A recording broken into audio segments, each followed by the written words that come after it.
Welcome back. We are on day 2 of our live war room draft building, end of season scouting meetings, excuse to come to London and golf with my buddy. I'm sitting here with my co-host, the man who has delayed me by at least 7 hours leaving London, Darren Boyce. I have not. You made that decision on your own. I made that decision because you needed to go to bed last night. Like, it's unreal. Guy's about to have one kid and all of a sudden you can't stay up past 12:30. It's something else. How are you feeling today? Are we rested? No. We're not rested. Okay, so you're maybe going to be as grumpy as last night. I was getting on your nerves a little bit, I think, but I don't really care. We're going to pick up where we left off, which is at the end of round 1, start of round 2.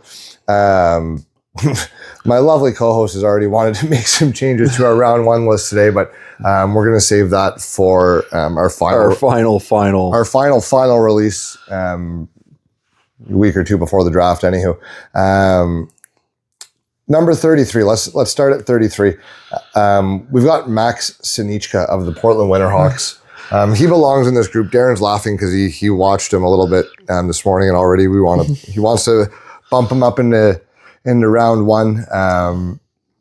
Big fan of the big defenseman here. Obviously, with us, we've got kind of Kettles, Wang, and Psenicka all right in a row here. And Psenicka at 33. I mean, big guy. Wow, what a shocker. We like the big defenseman. He skates well. He's improved a lot. Yeah. Through the year. When he first came over midway through the year to Portland. Wasn't even playing every night, and now he's playing over 20 minutes a night in the playoffs. I think he's playing almost 25, or he was playing almost 25 in the playoffs anyway. But I mean, comparing him to Kettles, I think he was a little bit better skater. I think he was a little more fluid with the puck than Kettles was. Now, Kettles was also playing almost 30 minutes in a playoff setting when, against a very good team. Yeah. The last time we watched. But I mean, this is the type, again, all of these guys are kind of in the same territory here. I just think if I kind of had a pick here, I might take him. I think there's some raw talent here. I think there's a good canvas to work with. And, this could be... He is definitely a guy that could play in the NHL and be an effective middle pair guy if you develop him properly. I think raw is kind of the operative word there, but he has shown some pretty big improvement throughout the year. But I think his game's come a long way. He's adjusted to North America. That does take some time. He's playing a lot more confident than he was. I think there's less hesitancy there. Solid defensively. He makes a decent pass up the ice. Jumps into the rush a bit. Yeah, his skating's quite good. There's maybe a little bit more, again, I'm not saying he's ever going to be a massive point getter or anything, but maybe there's a little bit more offensive upside than we thought just to start. I mean, again, I'm not saying he's going to get a boatload of points, but no, but there is at least something here that could contribute a little bit. An ability to chip in, really. I'm fine with that at 33. I mean, we did an episode where we said he might be a second round steal, and who knows? Maybe he sneaks into the end of the first. Honestly, there's worse guys you can take a chance on than as 6'5" right-handed defenseman. Yeah, right-hand shot defenseman who I think can skate pretty well, and he isn't. I don't think he's a bad decision maker at this point. Looks like he makes pretty decent decisions out there. Throws a decent pass. Now, okay. Now, where do Bedkowski and Amico slot into this here? Because... Well, I don't think it's unreasonable to think that these D could go around here. I think that's very possible. It just depends, again, on the team philosophies of guys going here. So do I think those guys can play in the NHL? Yes, I do. Do you think either of them are middle pair guys, or are they... third pair type D? I think more likely than not, those two guys would project more as bottom pair, your classic traditional physical shutdown defender. Which I have no problem with. PKs. You need those guys. Every team needs those guys. They're hard to find. Guys that can do that effectively, but I don't see a ton of upside. That said, I do think that both will play games in the league and probably have a career. So I think for me at this spot, I think you look at the two Russian guys here. Zharovsky and Frolov. I think those are the guys we look at here. If you really want to take a home run swing on like high-end talent, I think Zharovsky's a choice you make here. And I'd say him instead of maybe some other options here other than, say again, the guy you may be angry about, Murtagh. Wozniak may be angry himself. And Cam Schmidt. I think there's a little less. We don't know as much about Zharovsky, so we haven't seen the flaws as much. Maybe that. Yeah. But you don't have the effort, or some of these guys, you don't have the questions on effort if he's going to bring it every night. We've only seen highlight tape of him playing in Russia. Now, if we want to talk Russians, though, where do we want to talk about Prokhorov and Ryabkin? Not here. No, I know. I keep seeing their names pop up in first rounds, and I'm just not fucking sold. I'm not seeing it. Well, Prokhorov, I really don't see it, but you apparently liked him better than I did, so. Well, there's a lot of raw tools there, Darren. There's a lot of raw tools. He can't, no, sorry. It's not he doesn't pass the puck, he can't pass the puck. I don't know which it is, but he's got to figure that out a little bit. Anyway, so like if you wanted to take a shot on a guy you think could be a top two line talent, I think Zharovsky's a guy here. You would have to trust your Russian scouts. This is a guy that improved immensely the second half of the year, improved it. So I would look at him. I would look at a goalie here. Frolov again is a guy that I project to be a high end, could be a number one goaltender in the league. But again, this is a guy you have to work with. He's got a lot of tools. Yeah, he's the best goalie athlete. He's the best athlete in the draft for goaltenders. I don't even think it's that close, to be honest. You like him a lot better than Ravensbergen, don't you? Yeah, well, I like the athleticism better than him. Well, you like that he's in Russia too, like overseas and not stuck. I do wonder if those rules are going to change though with this NCAA stuff. Something's going to have to happen. Yeah, I think something's going to have to happen because.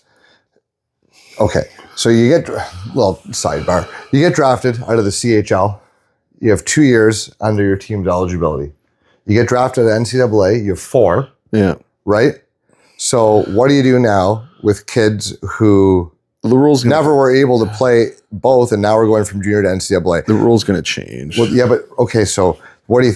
The thing is right now it's a gray area because this was never addressed in the CBA because they were never allowed to go from major junior to the NCAA.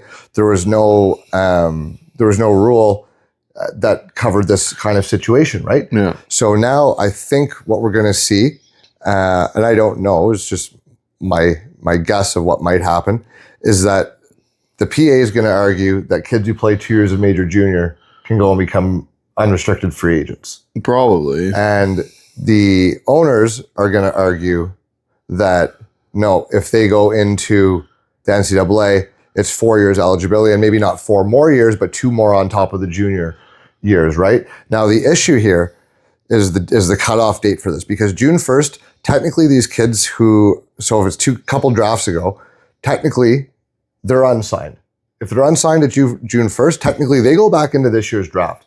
Now, usually kids that get unsigned or that aren't signed and go back into the draft, even if teams really like them, they're probably not getting picked because they can have them for free. Yeah. And most teams aren't going to want a player that doesn't want to be there anyways. So they'll just see where the best fit is for the player and they'll get undrafted and go to free agency, usually sign minor league deal or a camp invite and find on with a team, right? But now, if you're going NCAA, well, what happens if you're technically a free agent, but June 1st, and then say sometime in July you commit to a team, do your rights go back to your original team because now you're in NCAA, you get 4 years? Or are you completely free agent?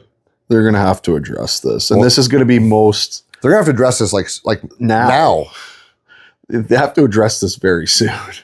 But I will say this, the position that this is going to be the most prominently used by teams will be goaltenders because they don't have enough positions in their organization for these goalies to play at. Some of these guys aren't ready to play in the AHL, whereas college is a proper route for them. They're playing older guys. It would work better for their development. So a guy like Ravensbergen would be, again, I would rank him probably a bit higher if I knew that he was going to have more years of eligibility left, or more years of not having to be signed left, with the team. So that might help him move up. But I mean, as of right now, with the way the rules are currently, we have to play with what we have. But Rocco does make a good point about the CBA needing to be addressed. That's kind of it's just a bit of a sticky situation here for pretty much everybody involved. So would you take Zharovsky here? Oh, sure, certainly. I think he's a first round talent. Oh, no doubt he's a first round talent. Absolutely a first round talent. And if he's playing probably anywhere in the world other than where he's playing right now, he's probably a first round pick. Might be the best stick handler in the draft. Maybe a couple guys. McQueen, I think, is better than him. Yeah, and Riker Lee might be up there. He's not the best skater. He dekes guys out of his pants pretty often. But there's a few guys that are great puck handlers here. But this guy, Zharovsky's right up there with any of them. This guy's highlight reel is insane. He's very confident. He's very confident with the puck. And like second round here, now I'm at the point like you can take swings on guys that are flawed that maybe you see something in. But because you're not getting fired over blowing. But the thing is with Zharovsky, like again, I don't know what the flaw is more where he's playing. Right. It's not really anything he's done. He has good instincts on the ice. I don't think he's an awful defender. He's not the fastest. He's got great edges though. Yeah. His edges are high end.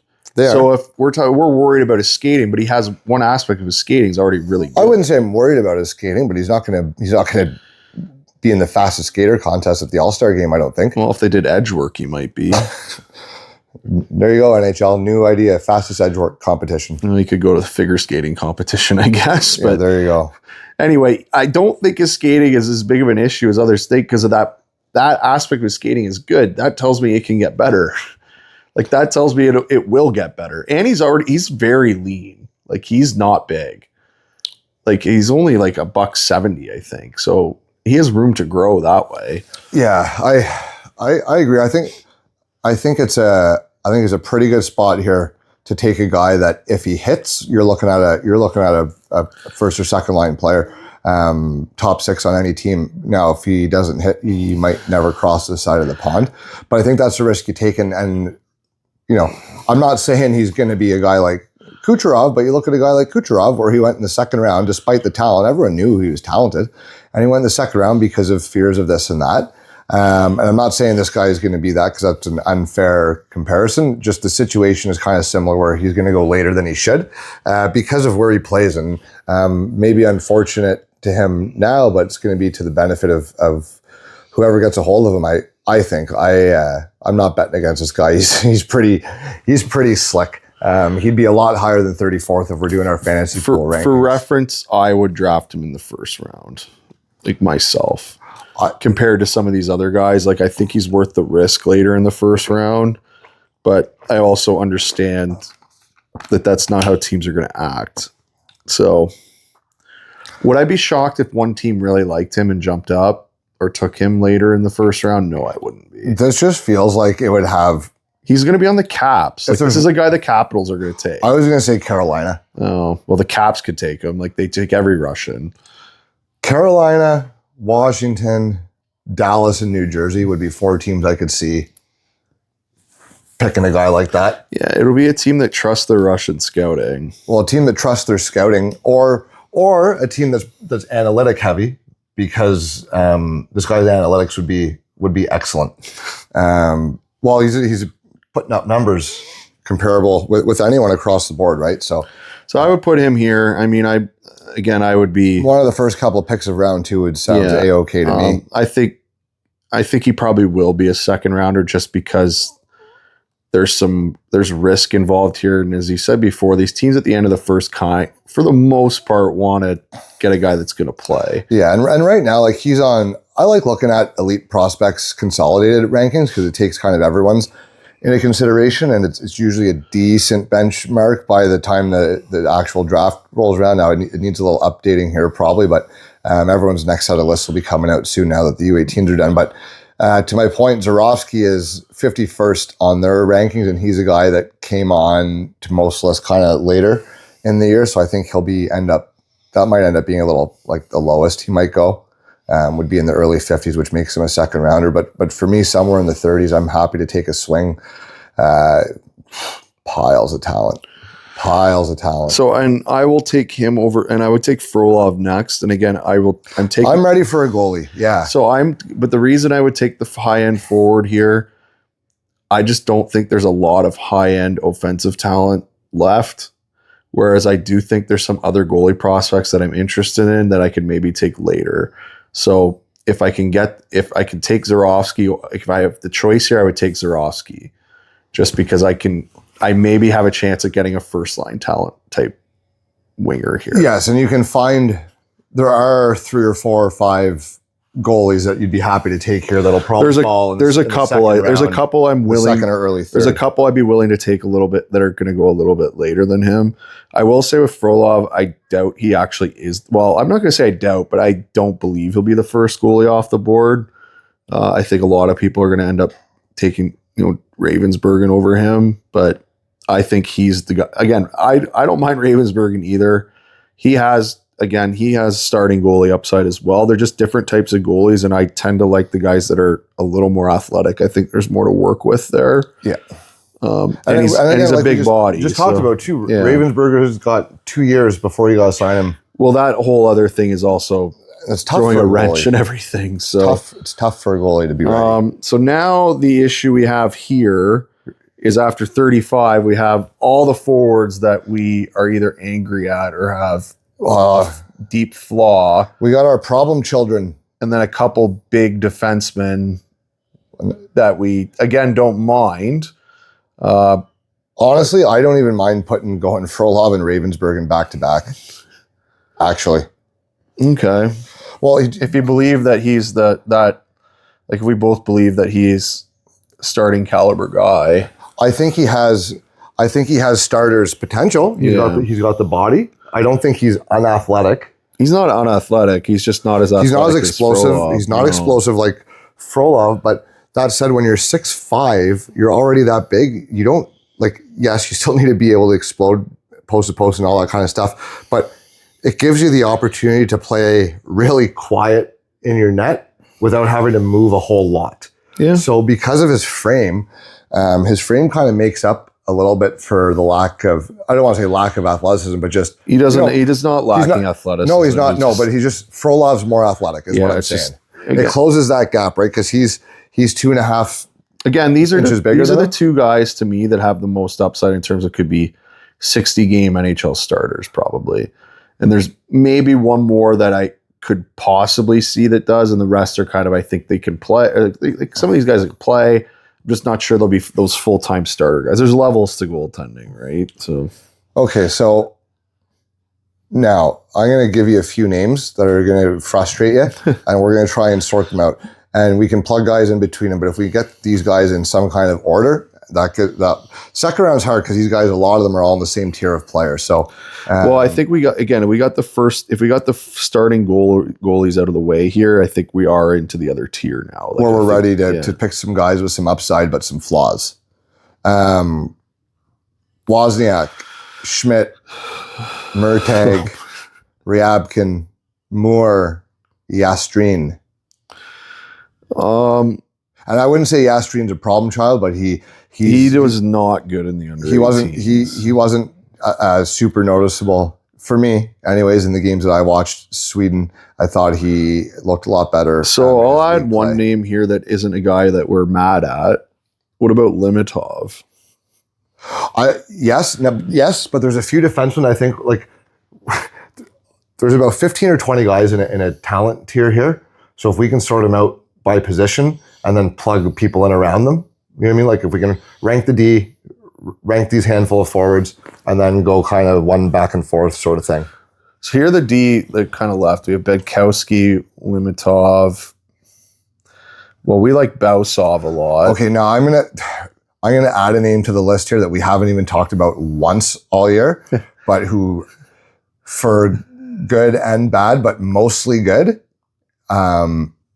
is Lasse Boelius for Finland. He's got phenomenal tools. He does have tools. He's not the biggest. He's 6'1". But we found he gambles a lot. We thought we saw different places listing him at 5'11" at the beginning of the year, and now EP has him at 6'1". So it sounds like he's grown. And again, we don't know tons about this guy. But geez, just on the tools alone and the highlights. Now there were some lowlights too, but we're in round 2, so there's going to be. But the highlights of him were really good from the U18s. Maybe he's a guy we could do a little video and throw it in here at some point. But so I'm going to argue for Limatov here, just because again I've liked him all year. He's big, and he's the only guy here. I think. Well, again, the guy you mentioned here, Boelius. He has Darren Cherry over here. He does have some offensive upside for sure. Boelius does, yes. But we have Limatov here, who's kind of a physical defenseman, 6'3", and does have some offensive ability, and I think has improved defensively as the years gone on.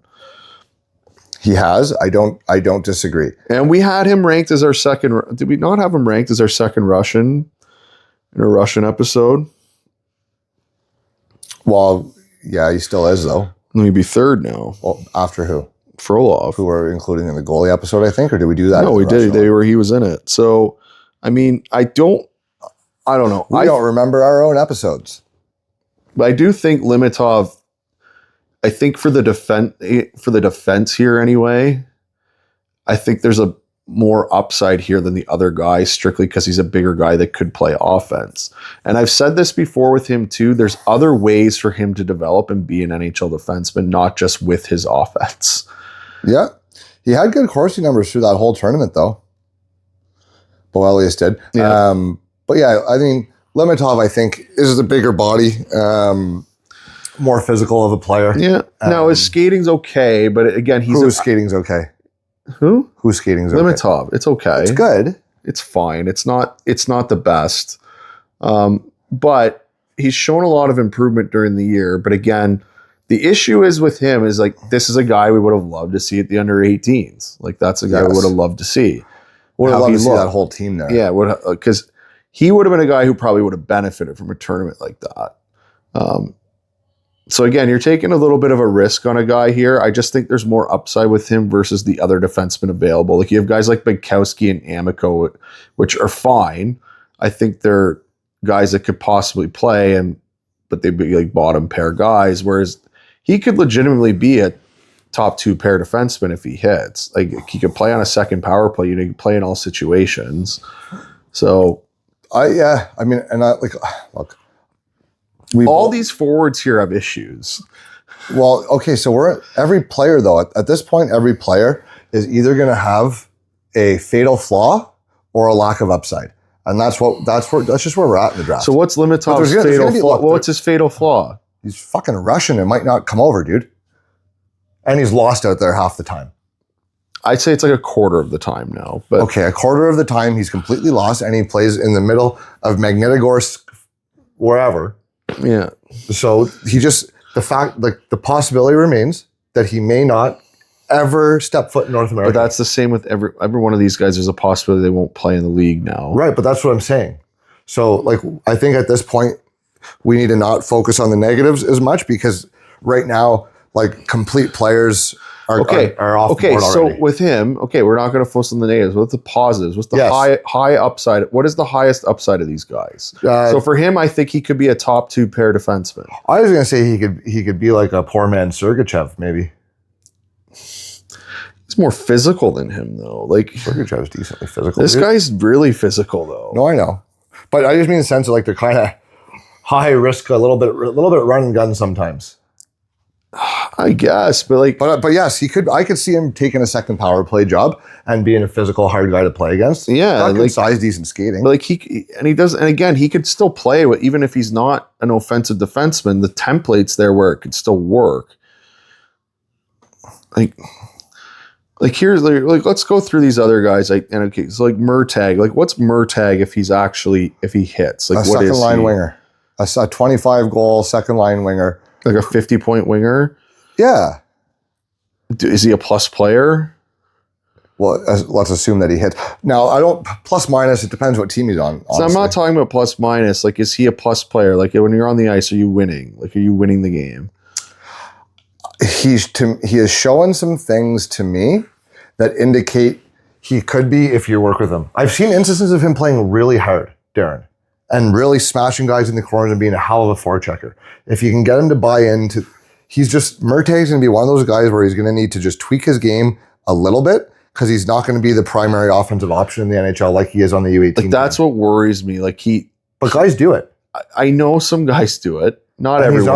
He's not afraid to get dirty. So that tells me he's probably willing to go in. And if he needs to just play up and down the ice, hit, smash, pass, get off the ice, then I think he might be able to. He might be able to, but again, the 200-foot game is not there. And he's got a good enough shot to chip in offensively into third line rollers, probably. Yes, but now what does concern me specifically with him on the power play is that he plays like he's Ovechkin on the power play. He's sitting there waiting for a one-timer the entire time. That's what he's looking for on the power play. And he's going to have to change that, because there's a lot of guys who score a shit ton of points in junior who change their game to play bottom six in the NHL so that they can play in the league. So do you think that he can change his game? It's up to him. Okay, but that's what we're going to compare here. Like, well, I guess we got a couple other guys here. So we have Wozniak. Yep.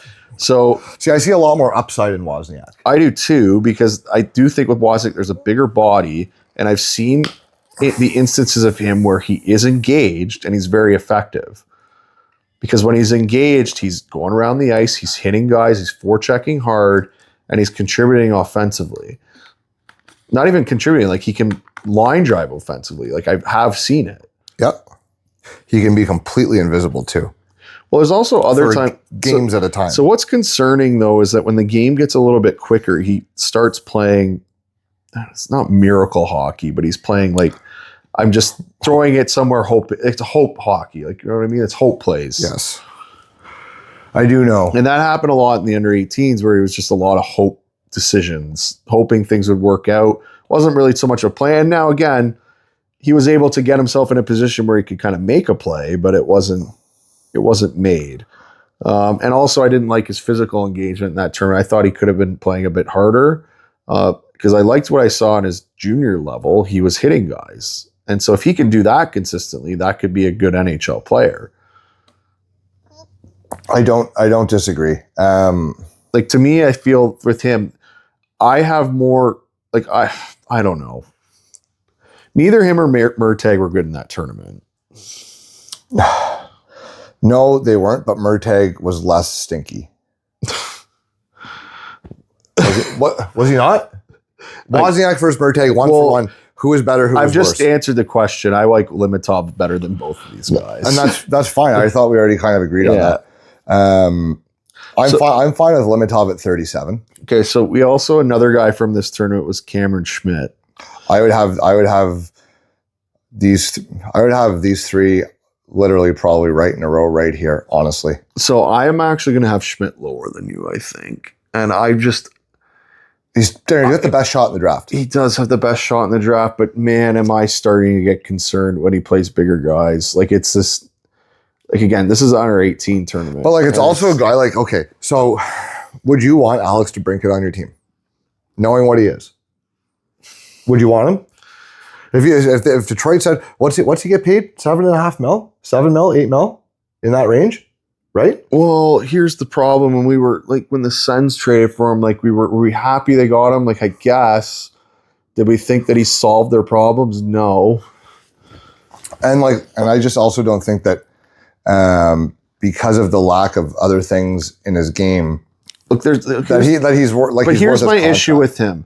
Okay, like, so I talked about Cullen Potter earlier, another smaller guy. Now Schmidt is smaller than him, but with Potter, like, there's good forecheck. Like, you see a guy who can forecheck. You see a guy who plays kind of both ends. You know, again, he plays center and Schmidt doesn't, but it's still, you see other parts of the game where it works. And I'm like, okay, I'm not as worried about him. Like, the effort levels there and all that.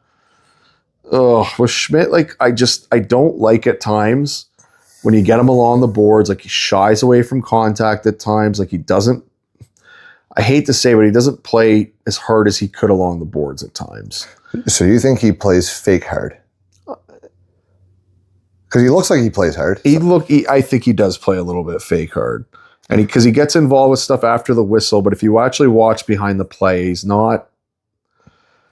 Like, he has trouble in that too. If he loses the puck, Okay. he has a lot of trouble getting it back. Okay, he's not... So let me ask you, knowing, and they're different players, but this is just to highlight it. If, say he hits, he's going to be hit because of his goal scoring, right? Goal scorers get paid. DeBrincat's getting 7.875 for however many years. Do you want him on your team for $8 million? I mean, if Yzerman calls you tomorrow, say, boys, we're gonna give you DeBrincat for free. You just gotta take his contract, no money retained. What are you saying? Because I'm saying no.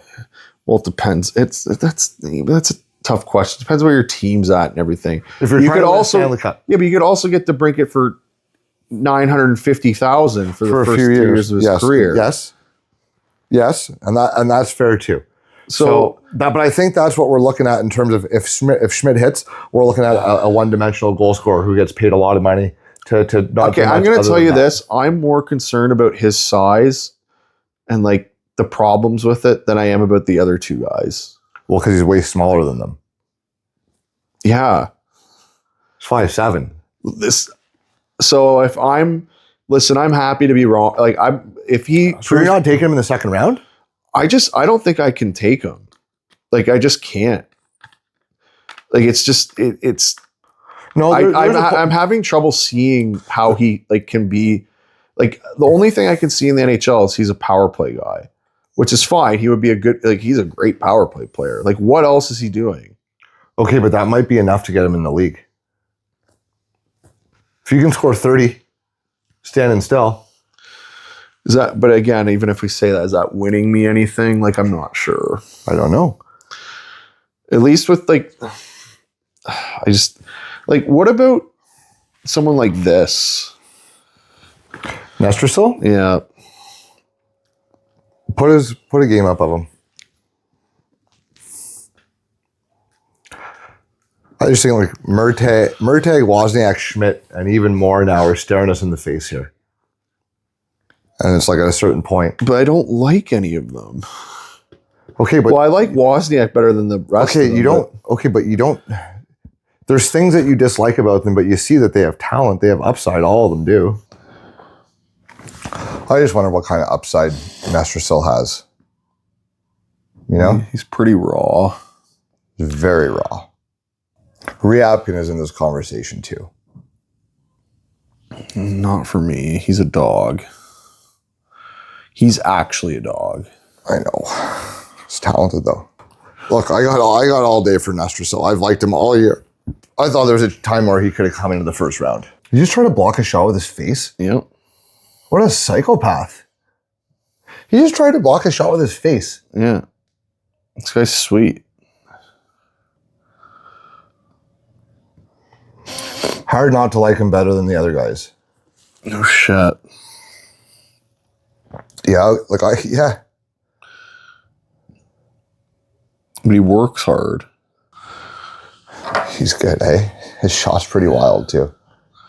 Yeah, but he doesn't even know how to play hockey yet. Like I would almost take him over Limatov. Doesn't know how to play hockey. How? Like, he's raw. Just pure effort, Darren, all the time. 6'5", can skate, shoots all right, the puck like a dream. we've made a change. We've made a change? We've made a change. Vaclav Nestrasil moves up to 37. Right after Ravensbergen. Yeah. Ahead of Limatov. And then are we going Murtagh next? Yeah. Well, should we talk about Nestrasil?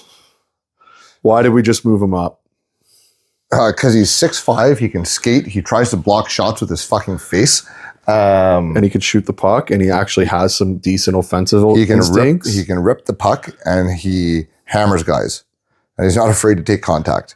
So a lot of things to like. He's extremely raw. Yeah. Like very raw, but very toolsy player. If it comes together, like, okay, you look at like, and again, different, maybe a little bit different type of player, but you look at how Washington hit with Alexei Protas, right? Yeah. Big fucker, raw, but like a lot of tools, can shoot the puck, massive, willing to engage.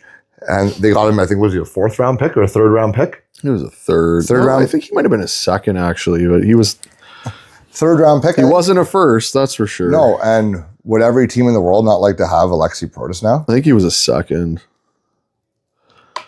Let's see. 3rd round pick. Yeah, he was a 3rd. End of the 3rd round too, 91st overall. So in 2019, but 6'6", he tops out now at 247 pounds. Wow. In his draft year, 40 points in 61 games, which is not entirely dissimilar to what Nestrasil did. Protas did it in the dub. Nestrasil, 42 points in 61 games. So some similarities there. And I don't know, man, Big still wins in the playoffs. Like, give me a guy who's 6'5". Can we get that clip of him trying to block the shot with his face? Well, yeah, we can put it on there. Just save it while you have it up, because I know you know where it is now. Save it, because I'm going to show that later at some point.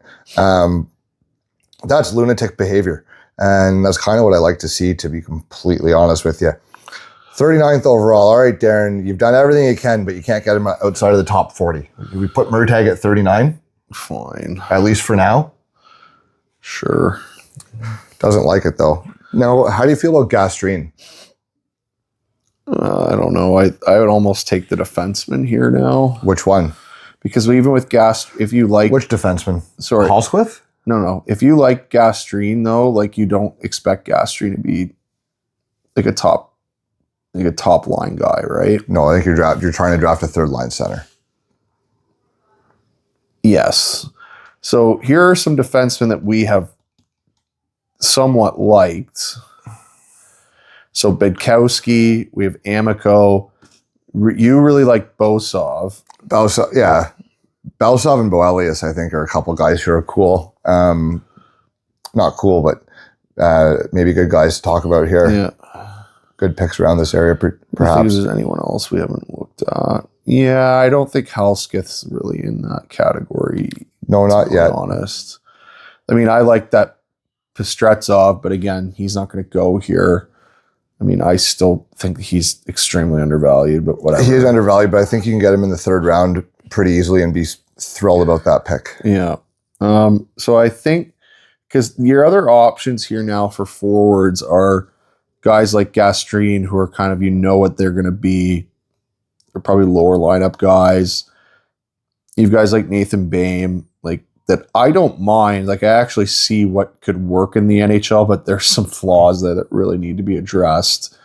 Guys like Prokhorov, who, like, I don't know. You could see Prokhorov probably going around here somewhere, but I don't know if I'm the one taking him. That's the problem. Yeah, I mean, look, I think you have Ryabkin, you have Moore. Yeah, I think it might be a good time for, like, Murtagh and Wozniak kind of go back to back for me.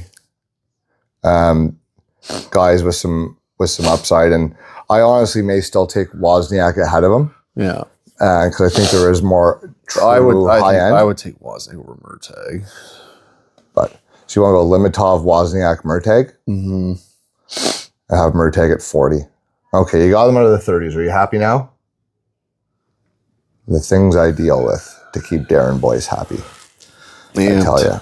And now I'm at the point outside of 40 where, like, I guess you've got some major flaws that I'm going to take a swing on and not give a shit if I miss. Yeah, I think, or I'm going to take some safer players. You can take Ryabkin here. Like, this is a spot you can take. You're taking Ryabkin over Schmidt? Maybe, yeah. Or maybe that's the one you do, and then, like, this is where they kind of both go. I mean, Ryabkin has talent. His effort level at times is astounding, though. Astoundingly poor. Yeah. So you like Murtagh then Ryabkin? Yeah. I don't know about Ryabkin over Schmidt. No.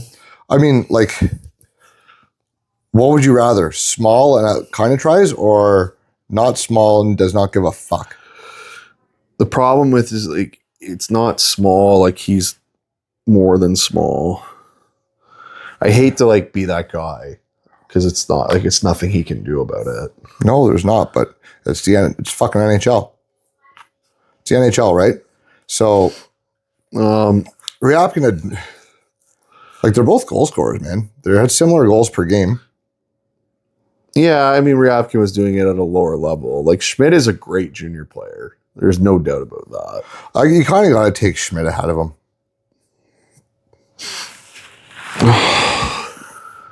It's just hard for me to do. Like, at least he tries. At least he tries. Yeah.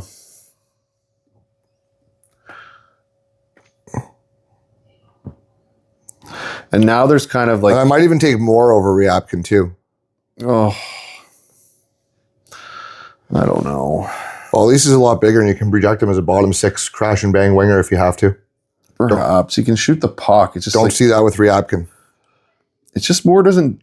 Well, I shouldn't say that I like dislike Moore per se. Like, he's not. He just doesn't like do anything that excites me.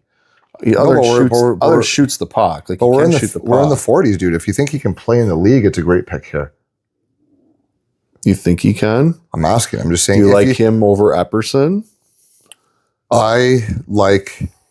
Do you like Ryabkin over Epperson? Look, I think Bedkowski and Amico here, I like. Gastrin, I would have below them. You can just get that guy I'd almost take Bedkowski and Amico over Schmidt. Yeah, that's what I'm kind of getting at. Like right after Murtagh, but before Schmidt. Now, which one of these guys do you like more? I'd actually put Amico ahead of him.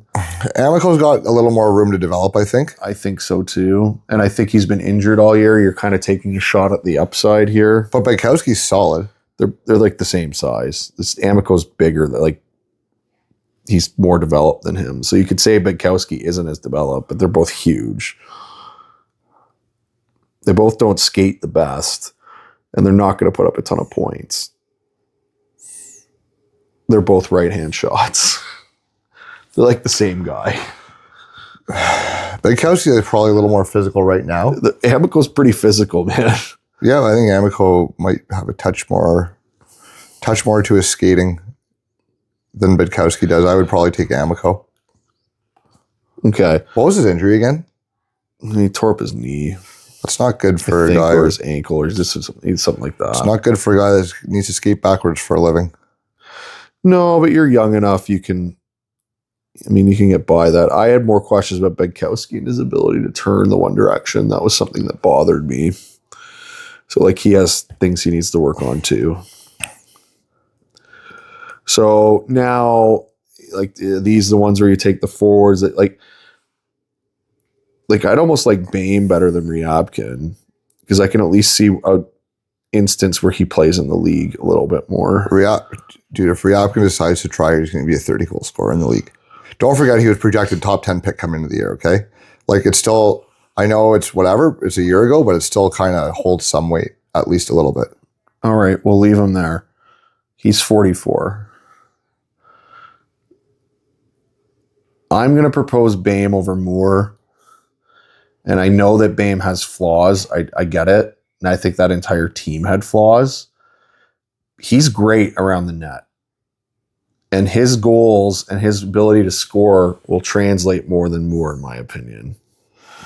If you could just teach him the fundamentals of the game kind of more defensively, and it did look like he was getting better along the boards as the year went on, he could be a solid winger in the league. He's a bigger body, like, he's willing to engage. And again, he can go to the dirty areas and score. So it screams to me like a guy who could be a decent depth piece on a team. He just has to kind of learn that other half of the game. And that's fair. I think Moore has a little more tools to work with. Behm's got some tools, man. Like, he's a decent offensive player. Yes. And he's, again, like a 6'2" guy. Like, pretty solid. What was your biggest issue with him? Behm is not a good defender. Yeah. But I mean, his pros though were a big physical body, really good ozone guy. Can shoot. And he can shoot and score around the net. His downside is kind of all over the place defensively, and he wasn't great along the boards. Like he kind of lose battles along the boards to start the year. So it got better, but I mean, their team wasn't, I don't know if it was coaching or whatever, but their team kind of didn't play a tight game per se. Do you have him over Bedkowski? No. I put Amico and Bedkowski at 42 and 43 when we have Ryabkin at 44. So this will be the 45th pick. And you like him over Gastrin, eh? Yeah. Really? After that tournament, I do. You're going to punish him that much for a bad tournament? Well, we already have limited upside. Yeah. There's a limit to what he is. His high-end limit is a third-line center. I think Behm's upside is that he could be like a second-line winger or like a first power play type winger.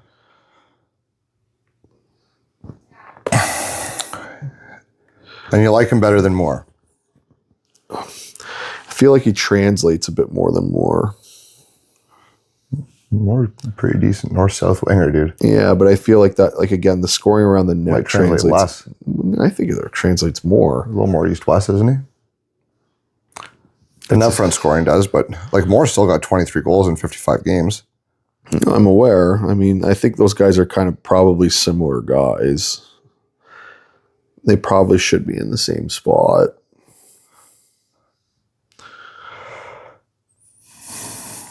So what, do you like Moore ahead of him? I think maybe I just need to watch him a little bit more. Well, luckily these aren't our last rankings, so. No, that's fair. Maybe that's one we circle here and come back to. To Behm, yeah. Well, I think that's one. I think those two are something that we should look at because those two guys I do think are actually kind of similar. Like you could see how both of them make the league. You can see the flaws with them, but there is some upside with both of them. Like both those guys could be a top 6 winger. Yeah, I just see a little more. I see a little more potential for Moore to be a bottom 6 than with Behm. Maybe, but I could be completely off on that too. All right. Well, anyway, we're going to move on from them, but that's one we're going to take a look at here and maybe get determined. Or do you want to look at them now? No, let's rank them for now. Put them. I don't care which order. Put them back to back because we'll come back to this. All right. So now we're getting into the territory where. So I'm going to suggest we put Epperson here. Or would you even want to put Epperson higher? I think 47's probably accurate for him. Like he's going through the draft again. I mean, he's not the biggest guy, but I do think their offensive upside does exist here, that he could be a top 6 guy. Now, how much we're starting to really punish Gastrin. I mean, we had him in the first round for a lot of the year. Now we have him. Now it's pick 48, and we still haven't ranked him. Well, I know he wasn't. Well, like this is around where he should go. I almost like Epperson better than him now, but again, he's younger, so like there's more offensive upside with a guy like Epperson. Like Gastrin, I don't know what the offensive upside is, especially, and like same with like, looking at guys here like Genborg, same thing. Like Nielsen, kind of same thing. Like Hopkins, same thing. McKinney, yeah. Like Stockselius is maybe a guy we don't mind that has a lot of room to grow. Riker Lee's a guy people seem to like, but like I do not like his skating. It's troublesome. And then your favorite player, Prokhorov.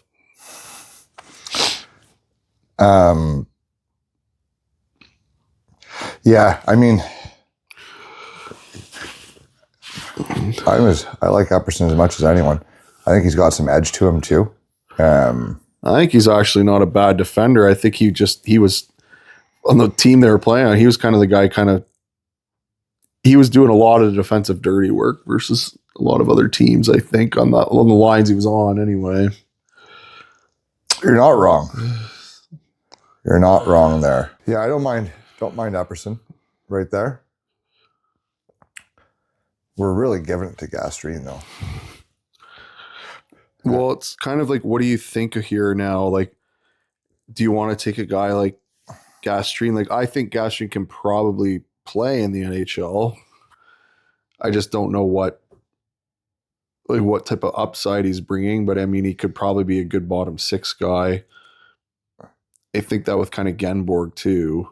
Yeah.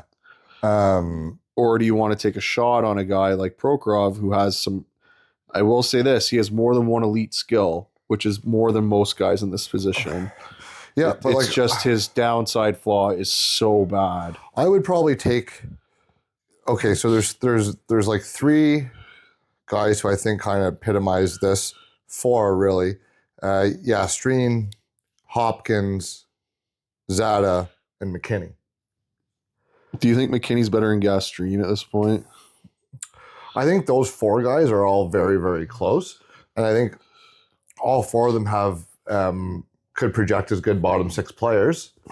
Whereas a guy like Prokhorov is either going to be top six or bust. He's just never going to play. It's one or the other. Where do you rank that, right? So we decided for Schmidt and Murtagh and Wozniak and Limatov to put them in the late 30s, early 40s.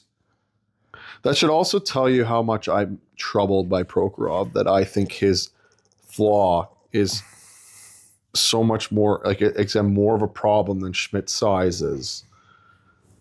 Like, that should tell you something. Yeah, but the thing with Schmidt too is his competition, and you see him on the same ice as so many other players. It's a lot easier to rank him. Whereas Prokhorov is this physical freak playing against really not the greatest competition and having moments where he looks outstanding. What about Bausov? Like the 6'6" right-hand shot defenseman who looks like he can skate pretty well. Again, he's raw as hell. But I mean, when we looked at him, I liked what we saw. Like, I would probably take a shot. Well, this is around where you take a shot on a D like that. This is where teams take shots on D like that. The big, huge guys. Prokhorov's got to go before that, I think. Am I reading his last 10 games stats correctly? 5 goals. 5 goals and 0 assists? Yeah. That checks out. Sounds about right, doesn't it? Current season stats. What do we got here? He's a Cy Young Award winner. That is for sure. Oh, time.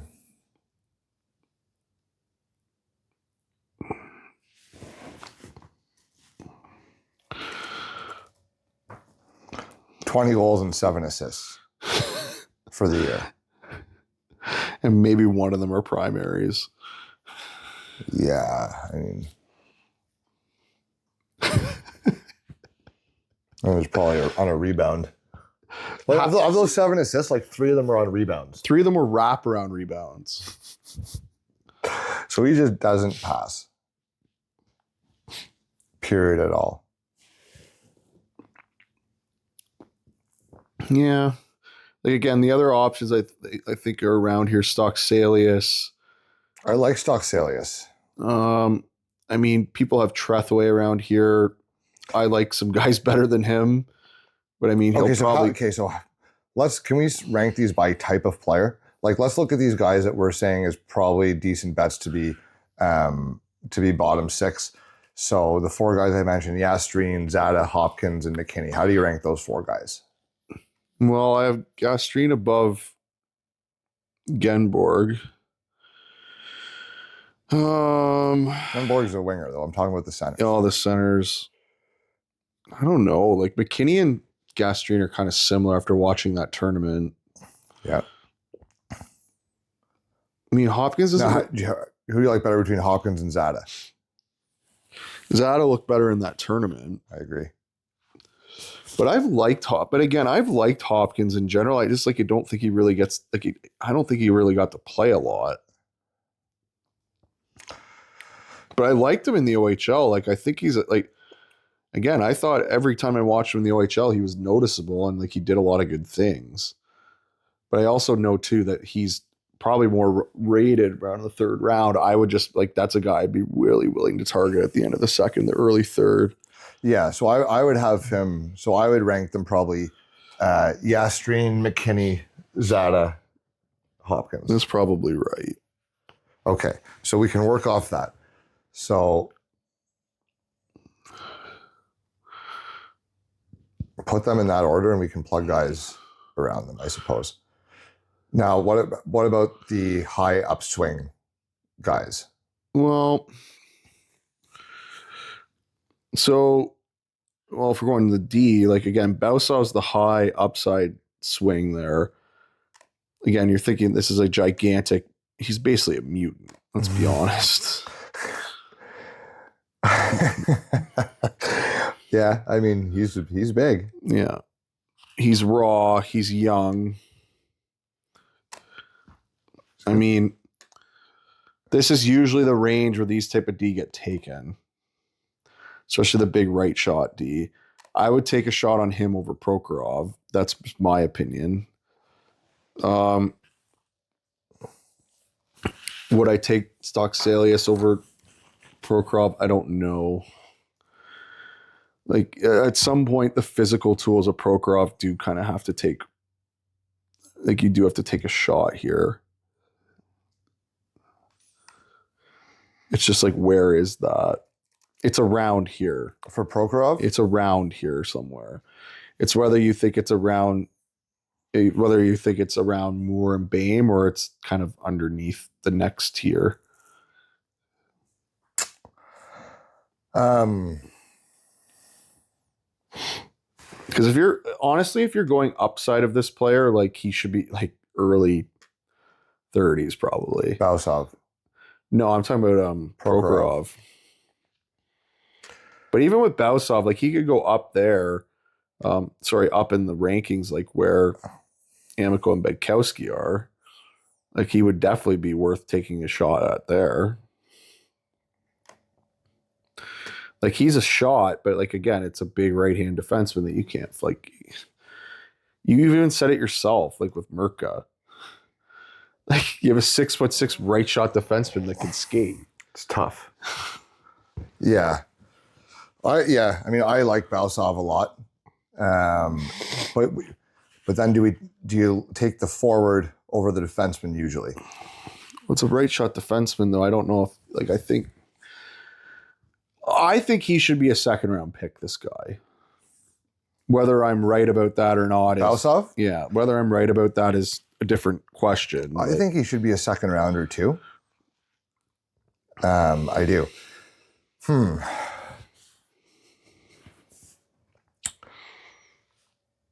Also, it's hard for me to pass Gastrin and McKinney at this point because I think they're both going to play. Is Epperson above them or below them? Gastrin and McKinney? Yeah. I may have him above, but I don't know that he gets drafted above. So we're going, what's the case? Gastrin, McKinney, Epperson? Or do you want Gastrin, McKinney, Bausov? No, Epperson before Bausov. Okay. Yeah. And then Bausov's the 50th pick? I don't know that I'm there yet. Just because there's so many unknowns with those guys. You just don't know. Bausov for me might come in after Zada and Hopkins. Well, again, we're just going to name some other guys. Genborg, Prokhorov, Nielsen, as you said, Hopkins, Stockselius, Trethway, my goalie, I'd probably Michael Pradel. like, okay, I'm looking here. Epperson. Yeah. Riker Lee. Probably Gastrin, McKinney, Epperson, Prokhorov.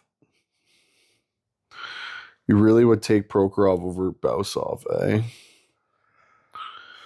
I guess that There's a lot of checks. offensive upside there, dude. There's a lot. There's a complete shutdown D upside here. First pair. First pair. So if he hits, First pair. how many 6'6" right-hand D are there in the league? Who can skate, or at least move around pretty well. Oh, and I'm the one that says that more than fucking anybody, I guess. Okay. The guys ranked above him like don't move as well as him. Yeah, you're not wrong. You're not wrong. I do like him. Okay, so we want to go Behm, Moore, Gastrin, McKinney, Epperson, Bausov, Prokhorov. Sure. And then Also, it means we're calling our shot on one of the Russians, which makes me happy. I think it's Eddie Yenborg time. Now? After Prokhorov? Me, just what are you getting here? You're getting a bottom six winger who's going to hit everything in sight. I feel like I'd rather take a shot on like Stockselius here instead of him. Okay, yeah, that's fair. And I'd also probably take Pradel ahead of him too. If you think he can be a starter. There's an ability he could be a starter. It's less than the other two. So we put Yenborg kind of at the bottom of the tier. Yeah. No, I think Pradel the third best goalie. Do I think he can be? Do I think it's likely he'll be a 60-game starter? No, but I think there's at least the possibility that he could be. I think he'll play. Like I think he can be a solid NHL goaltender. He has the size. He has the composure for it.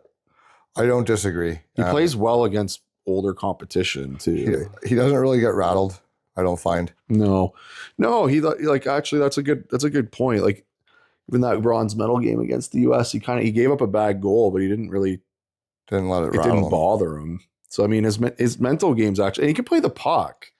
That's another thing. Like it's a guy who can play the puck a bit, which I mean, not a lot of. Like, in my opinion, as a goalie, if you can play the puck really well, it's almost having like it's another D on the ice. Like it's a big deal. It can save it.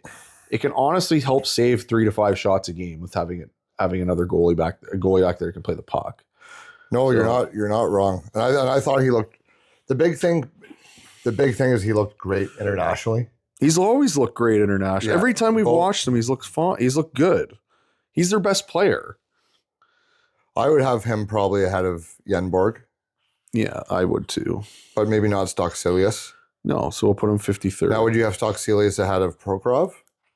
No, because they're both upside guys. Yeah, Stockselius has way less issues though. Yeah, but also less upside maybe. Prokhorov's upside's higher. Like I agree. If he ever decides to pass, like that could, then he's, well, I don't know if he has the ability to do it or not, but nonetheless.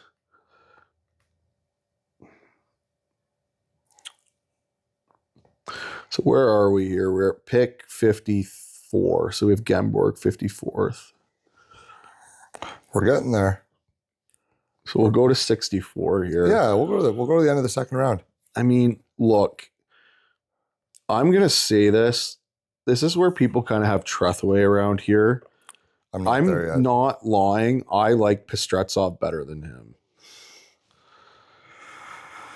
I didn't think Trethewey was bad at the U18s. Like I don't think I'm not saying he was first round good, but he's still a right hander who can skate and move the puck. But I know he struggles under pressure. He does. He's not good under pressure at all. I know. That's what I just said. Like in every game, again, and I hate to say it, but the pattern hasn't really gotten better. Every time I watch him, like there's some big mistake that is made because he's pressured. So we're going Stockselius, then Pradel? Yeah. Okay. I think so. Yeah. And then Yenborg. Yeah. Now some other guys here I gave like Okay, now I'm looking at Lasse Boelius. Sure. That's not a bad spot for him. He's not a guy that we talked about at all. Was really good. Well, showed very good tools, I think, at the U18s. Yeah. Had his moments. Like, would you take him over Yenborg? I almost would. There's more upside. I think I'm putting him over Yenborg if you're fine with that. Sure. Pradel, then Boelius, then Yenborg. Yeah, like there's more upside here. Like even with Pradel, like if Pradel's even if he's like a tandem goalie, like I feel like that's more beneficial than a fourth liner. Like I feel like that's better for your organization. Right? Like if he's like a tandem starter, like a 40 game starter. I think he could be that. I agree. Like I think he could be really good. And I think there's a little more upside than that too. He could be like they're 18 years old. Goalies could become stars out of nowhere, right? Yeah. But I think he'll be able to play as a tandem when he's younger and when he's older and maybe be a starter in his prime. Well, I just think what's also interesting is that he jumped around like levels he was playing at. And the best he played really was against either his own age group internationally or against pros. Good sign. So, I mean, he was pretty solid for the most part. And he came over to North America too. And like, again, I think he only had like a 900 save percentage over here. But again, not sure how good his team was. And again, he's made the move to come over here. I don't know. Like I might be biased. I've always liked him ever since we watched him with the Holinka last year. I really liked him and I've liked him all year. So don't disagree. I might have him higher than others, but whatever. He's a guy I'd be willing to, like, again, if I don't get Frolov or Ravensbergen, I feel like teams maybe jump on them a little quickly, or there's other maybe forward talent there. I'd be willing to wait for and get this guy. Yeah, I mean, if you've got like maybe multiple second rounders, he might be a guy to target because I think you might actually be able to get good value of him because probably Frolov and Ravensbergen are going to go ahead of him. Potentially Beckman as well. I think even Ivan Kovic may go over. Well, no, let's talk about Ivan Kovic because he was fantastic at the U18s. He was. But he's been fantastic internationally. Like that's never a thing that I've had a problem with him.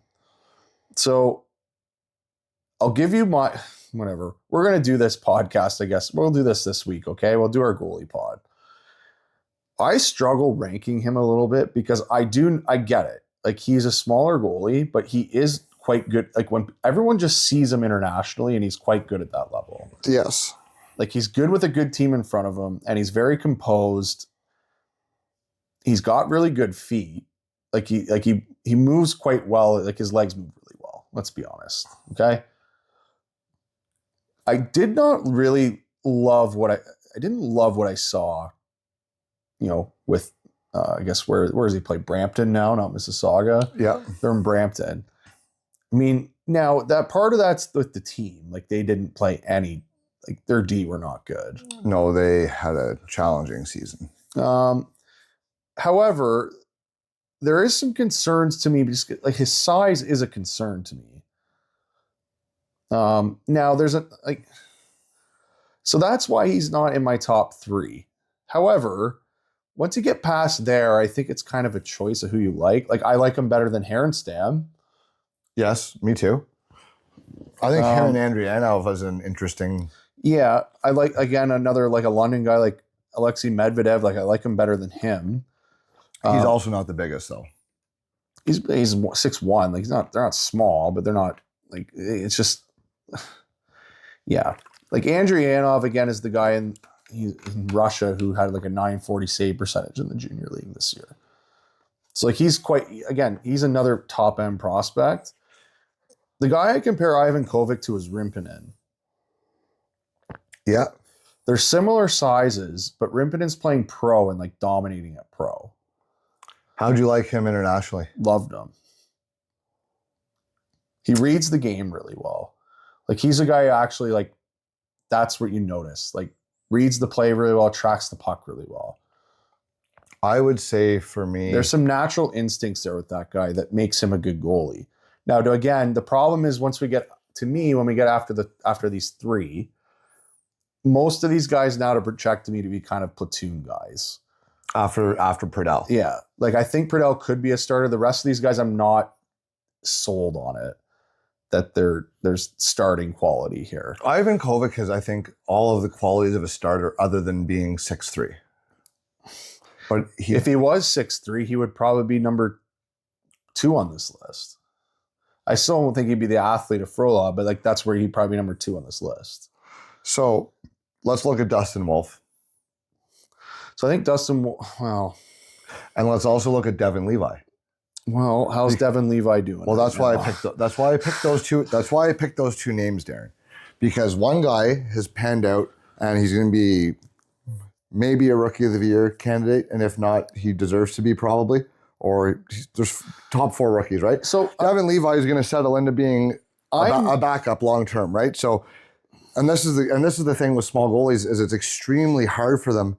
And Wolf's only done it for 1 year. Like wait till guys get the book on him. Yeah, but it's very hard for a small goalie to do this. Let's see if Wolf follows this up. Right. But their only real guy recently that's done this is Saros. Which is fine. Like, it's not to say that it can't be done. No, but Saros is like a freak athlete. Saros is a better athlete than Ivan Kovac. Right. I would argue Wolf is also a better athlete than Ivan Kovac too. But I might take Ivan Kovac's athleticism over Levi. Levi's pretty athletic. Like, he moves fast. Yeah. So it's just it's really hard to be a 6-foot goalie. Yes, which in my opinion, which is why I wouldn't be taking him in the first 2 rounds. No, and me neither. But I will say this: if you have guys like Rimpinen, Andrianov, Ivan Kovac, even Beckman, even Medvedev, like there's 5 guys right here. Now I bet you all those 5 guys can go by the end of the 3rd or first couple picks of the 4th. I would take a shot on any one of them in the 3rd round. Like again, if you pick what you want. You have Rimpinen, the guy who's playing pro, who sees the game really well. He's playing at the highest level of anyone else here and performed. You have Ivan Kovac, who's like the Canadian international. Again, smaller guy, but again, he's really performed in high-pressure situations. Beckman had a great year in the queue. And again, he's a little bit bigger, but he's always the backup to Ivan Kovac when they play for Canada. But he's a good goalie. Medvedev's a really handsy guy. Had a really good first year first year, I guess, with London this year, where he actually played a bit. Fell off a bit at the end, but I mean, there's still a guy here. Like, again, talking about gloves, like his catching glove is high end. Like, he might have the best maybe hands of at least these guys here. Yeah. So I mean, and some guys will probably like Herenstam too. I think Herenstam moves a little. He's too active in the net for me, but again, he's another guy that'll probably go at the end of this list too. It's all about what you feel about development-wise. Andrianov, too, again, he's a bit... I think he plays a bit too small for me. Yeah. But he's also, again, still like a 6'1", 6'2" guy. He moves pretty well, and he's performed at his league. I think, yeah. So it's not like it's... I could see Andrianov be like, he probably would be the 4th guy off the board here. I think he would be. Because he's got the size, whereas Rimpinen and Ivan Kovac, it's so hard to overcome that. I will say, like, again... And at least at 6'1", he's the same size as Shesterkin, yeah, right? Sure. But it's just, like, with... Like, I think it's hard to get past, like, yes, Rimpinen's older. He's the starter for his team in the Finnish Elite League. And he had to win that job to do that as an 18-year-old. And he did that. And he's continued to perform.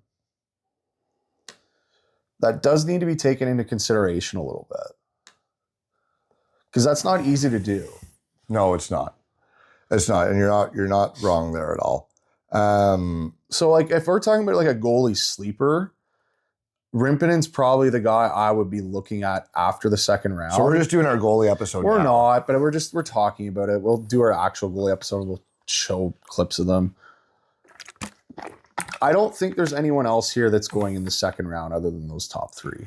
To me, Andrianov could. He put up such insane numbers this year. It's very possible. To me, they wouldn't. I wouldn't.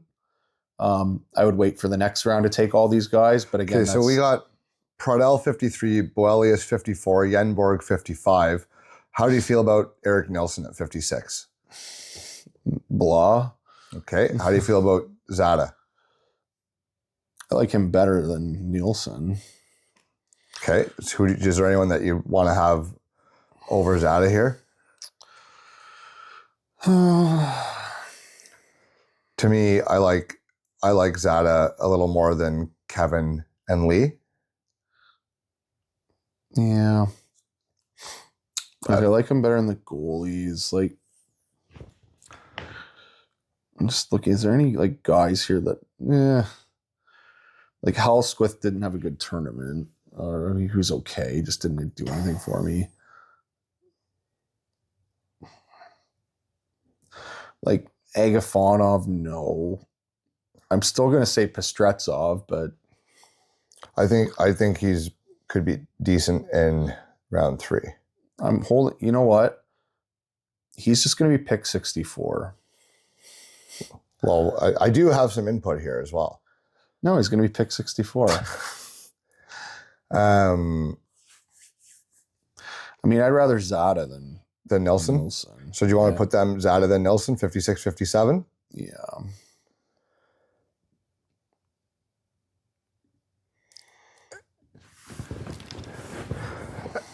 Now, what are you thinking? Well, is there anyone else that we really think jumped up from the under 18s? Ekberg, but I'm not there yet. Like Beauchene had a decent tournament. Beauchene had a very good tournament. And I was going to bring him up right at the end of the second round, but I guess that's kind of where we are now. Yeah.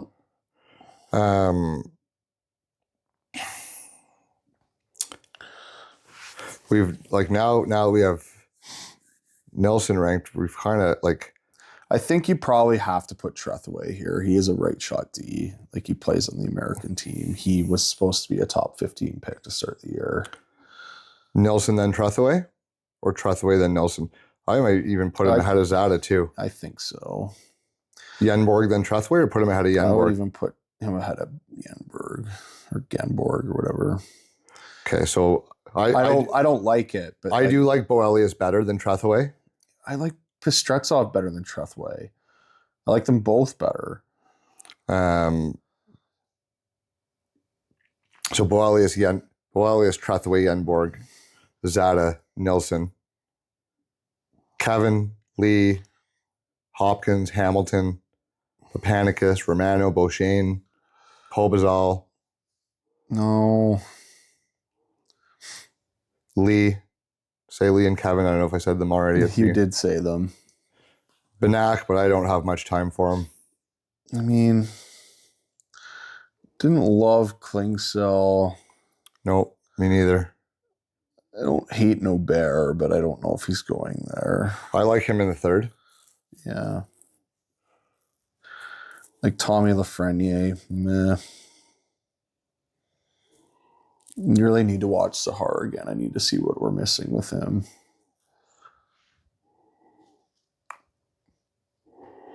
Yeah, I think this is kind of where we like. William Bell. Yeah. Who else do we got here? I don't mind William Bell. I think he knows what he is. I think he can play. What about Cooper Simpson? I have to watch him more. Or Mason West. Well, Mason West is the tough one, right? He's a massive guy. Yeah. He plays high school hockey.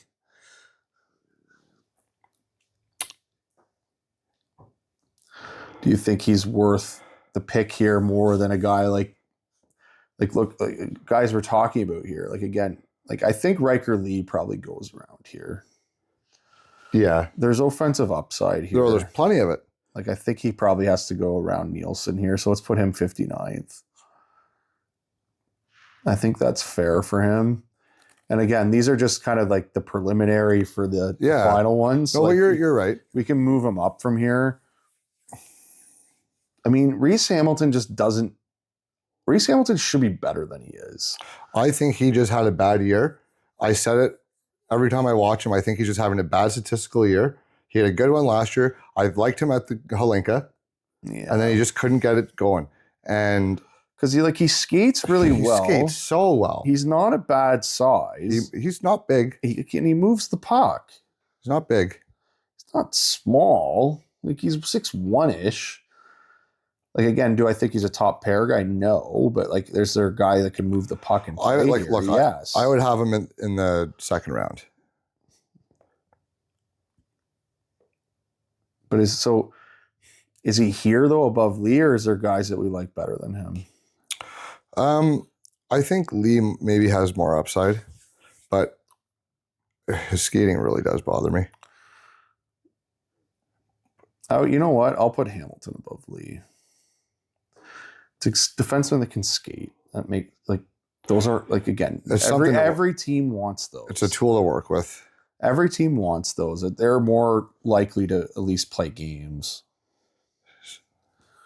So Nilsson, Hamilton, Lee. But I'm going to say this now. Like, this is the area where Pastretsov should go then. If he's a defenseman that can skate and he's 6'3". Yeah. Is he going to go here? I have no idea. But this is where he should be going. Because I like him better than Agafanov. Me too. I mean, Hopkins can go around here too, because again, I think he can play. What about Rombach? He's another big defenseman, right? He is? Yeah, like he could, that's probably a guy that could go around here too. Okay, so we got Hamilton and Lee, and then Kevin and Hopkins are probably in this second round here for me.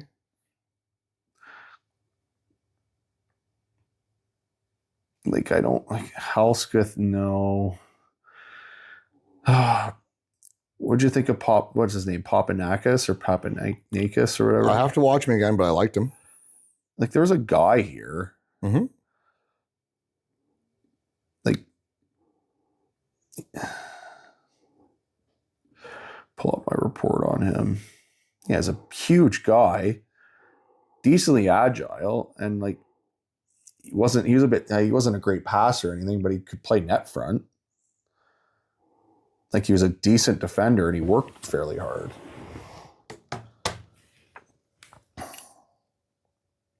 So I think Lee and Kevin's probably got to be in the second. He looked pretty decent at the U18s for them. Yeah, he was one of their better guys. Yeah, I think he did enough to put himself in the second round there. Like, at the end, yeah, I see him ahead of Hamilton on a lot of lists. Or sorry, ahead of Yenborg on a lot of lists. I mean, I'm not shocked by that. Here's a name of a guy. He won't go here, but name a guy that I like. Liram Amidovsky. Yeah, I liked that guy's going to play on a fourth line somewhere. Don't necessarily disagree, but I think you can get that in the third or fourth round. Is he going to be a 20-goal scorer? No. No, but I think he can play. I think you can get that later on. I'm just saying that's a guy after here I think that can actually play here. I'll give another shout out here. Q guy, Philip Veilleux, small, like a smaller skill guy. Yeah, I thought he actually played a decently hard game for a small guy. Yeah, and he was very good offensively. Well, yeah, no kidding, he had 40 goals. Well, of course, but nonetheless, it was interesting because we usually talk about the small guys like we're worried about them, but when the guy plays with a little bit of, there's a little bit of sandpaper there, like you don't mind the guy as much. So, like, I thought he was a pretty decent skater. He could shoot the puck. He was a great passer, and like his battle seemed pretty solid. Like, he wasn't. I wouldn't say he was soft. He's just he is small, but he has a low center of gravity. Okay, so we need 3 guys left to finish our second round after Kevin. Yeah. Do we agree that we both want Hopkins to be one of them? Yes. Okay. So that's 1. So we need 2 more. And I'm going to say, what about a guy like Matthew Gard? He didn't really do it for me in that tournament, though. Okay. What about William Bell?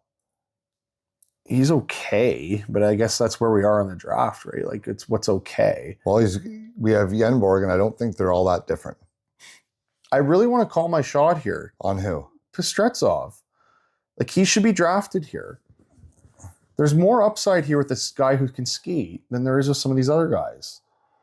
Again, he's a big defenseman that can move. Yeah, you're not wrong. I get that he's not going to get drafted here, though. That's the problem. Right. Like, I'm just going to keep saying it. He's good. Why don't we do this? You pick a guy you want here, and then...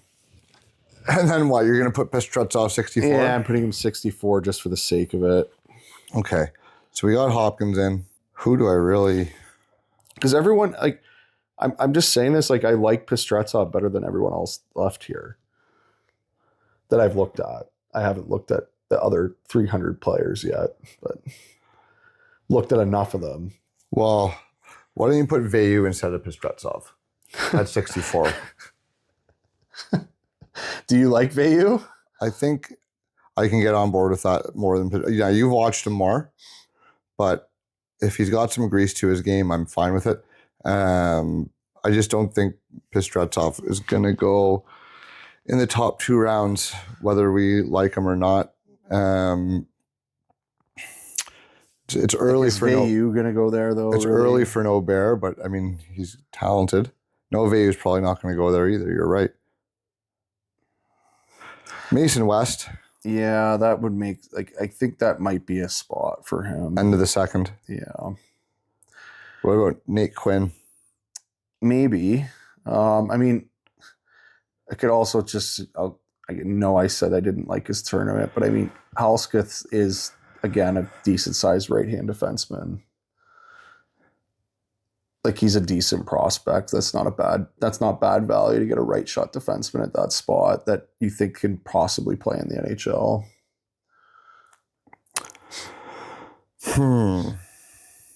Yeah. And like, we took Trethway already a few picks above. Like, he's on the same level as him. I think you can use I think you can go Halsketh here, 63rd. Like 6'2", right-hand shot defenseman. I don't mind that. I don't. Don't love it. Don't mind it. I mean, I thought he was a decent defender and he was physical. We're starting to struggle here. I know. Thought he was a decent defender and he was physical. Thought he worked hard. I mean, he struggled a bit with his directional, again, change of direction and stuff like that. That was more of his issue. Yeah. So again, I think that's probably, again, considering that we had Trethway around this area. Yep. I don't think that's a terrible idea. So you want to go Lee, Kevin, Hopkins, Halsquith, and I'm gonna say, you might not like it, but I'm gonna say Andrianov. Sure, that's fine. At 64. I think at the end of the second round, someone could take his numbers were insane. He's a good goalie. So, and I mean, even put them in those two in opposite order. I might even put them a little bit higher. That's fine. We got 4 goalies in the second round. That makes sense. Like, I would almost put him I would almost put him ahead of Trethway. Right ahead of Trethway. Oh, you want to move him up there? Yeah. Yeah, I do. I'm okay with that. So Boelius, Andrianov, Trethway, Yenborg, Zada, Nilsson, Hamilton, Lee, Kevin, Hopkins. He's a good goaltender. Am I sold that he can probably be a starter? I'm not sure. But he can certainly play, and there's a decent prospect here. So if you think that he can be a starting goaltender, then that is probably where he should be going. I think he could be a platoon guy at least. Yeah. And again, he gets so much time to develop in Russia, and they just pump out goalies. So there's 2 really good ones. So why not? And then Halsquith at 64, I think is a decent little list here. Great. And now we can post it on Twitter. We have our top 64. Remember, this is preliminary though, because we will still have our final rankings here coming up in a few weeks. Yeah, this is our post U18 list. And as you can see, the under 18s did impact our rankings a decent amount. Then they always do, and they should. It's an international tournament. I mean, it's a great time to get to see a bunch of guys on a level playing field, which doesn't happen. So I think it helps sort out guys within their own country and league, because you can rank them within their own team, and I think it helps to compare guys who play in different leagues, guys who play in North America versus Europe, and whatever the case may be. So the U18s always are important. That's why there's scouts from 32 teams there. That's why it sucks that Russia isn't there either. It does suck that Russia's not there, but that's how, Darren, we wouldn't get to look so smart in 5 years if all these Russians got picked where they should. Yeah.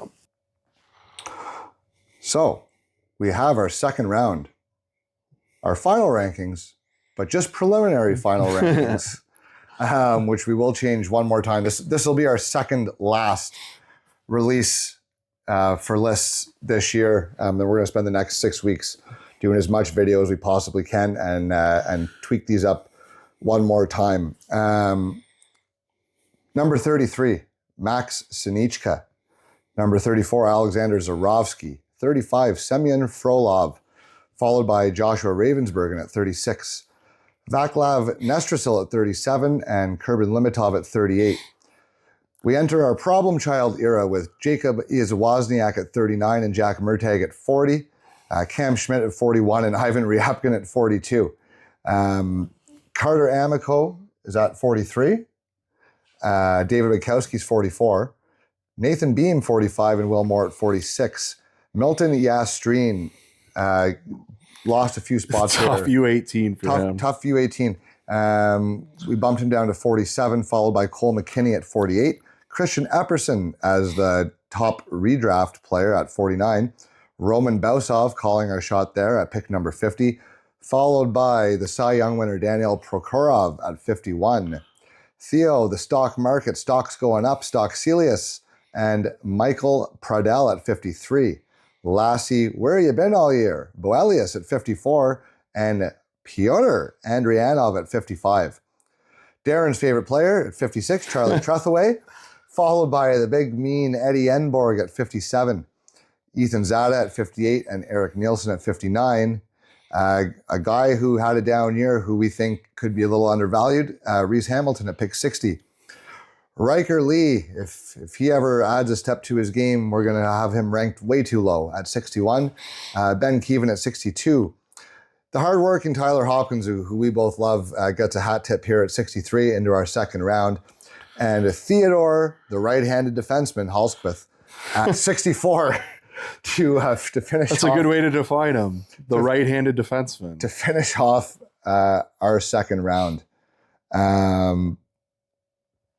That's what we have here. And I think that's where we're going to stop, because that's about enough, I think. Now it's back to the video. And Darren, we've been away for a little bit of time. As all our Canadian viewers know, we had an election. Boyce graciously used his time to help in the civic process and help organize the election here locally in London.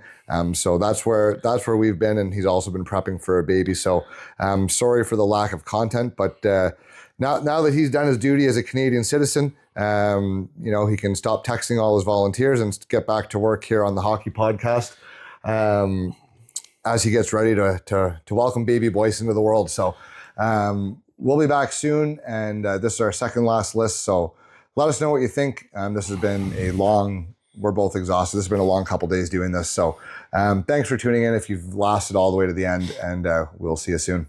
See you later.